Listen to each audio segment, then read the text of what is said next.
Sama together. Wow. Kala mo naman talaga napaka-importanteng parte ng buhay niya si B-Boy Bibo. Well, from now on, magiging parte na ako ng buhay mo. Oo, gayuma ito. Yes, friend, kapiling mo na ako, DJ B-Boy Bibo. Ngayong gabi ng Martes, January 13. Oo, noon, makalipas ang 13 araw ng Enero. Tignan mo nga naman, naghahabol-habol ka pa rin sa taong ayaw na sa'yo. Bakit? Ano bang meron dyan? Sa palagay naman daw ng iyong mga kaibigan, ay hindi naman siya kasarapan. Diba? So what's the point? Bakit hinahabol-habol mo ba yung taong, alam mo na, malamala, diba? Yung hindi naman masyadong worth it. Kumbaga, kapalit-palit, ganon. Ewan ko ba, no? Sadyang sa buhay, mga yes friend, talagang tayo na ay naipapako sa isang tao na kahit hindi na talaga para sa buhay natin, no? Yung talagang hindi nakalaan para sa atin, pinagsisiksikan pa rin yung sarili natin, di ba? Bakit kaya ganon? Yung tipong binibigay na ng mundo sa iyo yung mga signs, symbols, na hindi kayo swak para sa isa't isa, pero pinipilit mo pa rin siya sa buhay mo. Diba? So ang tendency, nagiging ano ba? Hindi lang sa jowa to ha. Kahit sa mga kaibigan, kahit sa mga katrabaho, diba? Kahit na pinapamukha na nila sa'yo na ayaw nila sa'yo, hindi ka belong sa circle nila. Pero ikaw gumagawa ka pa rin ng effort para mapalapit sa kanila. Diba? Para maging belong sa grupo nila. Ay, wag ganyan. Oo, wag mong ipagsiksikan ang sarili mo sa mga taong ayaw naman sa'yo.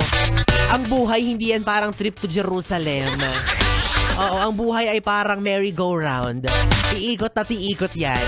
Kung minsan sila ang nasa itaas, minsan sila naman ang nasa ibaba.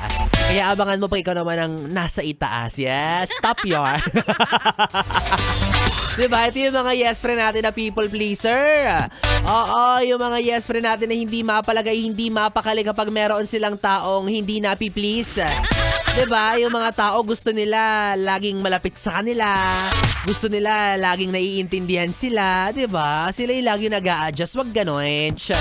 Oo, sa buhay mga yes friend, hindi lahat mapi-please mo. Diba? Kahit yung biyanan mo, diba? Minsan kahit pakasalan mo na yung anak niya, pag ayaw niya sa'yo, wala kang magagawa. Ay, di hayaan mo siya. So be it. Alam nga naman ikaw mag-adjust sa biyanan mo. Charot lang. So ito ay reminder sa atin mga yes friend, no? Again, ang buhay ay pumipiyok pa. Ginawa ito para mapalapit tayo sa mga taong deserving. Diba? Tayo ay kusang magmamagnet, no, ng mga taong kusang lalapit sa ating buhay. Hindi yan sapilitan. Diba? Hindi yan parang solicit no mga nasa barangay ninyo. Na kapag hindi ka nagbigay, masama na raw yung ugali mo. Ay nako, well anyways mga yes friend, ako ay magpapaka people pleaser muna sa gabing ito. Well, wala na naman masyadong masama, no? Kung gusto mo lang naman ng camaraderie, diba, na magandang paikitungo at magandang paikisamahan, diba? Pero wag lang masusobrahan. O kasi masama na yan. Kaya naman si B-Boy Bibo ay magpapaka people pleaser sa inyo ngayong gabi dahil magmamakaawa ako na samahan nyo ako sa gabing ito. Oo, mula alas 9 hanggang alas 12 ng gabi para sa ating programa ng BB Time. Again, kapiling ang DJ na mabilis bumayo ang dila sa mikropono. Muli ako po si DJ B-Boy. B-Boy Bibo, dito lang sa istasyong No Problem. Ang 101.1 Yes FM Solid. Oras natin 9:37.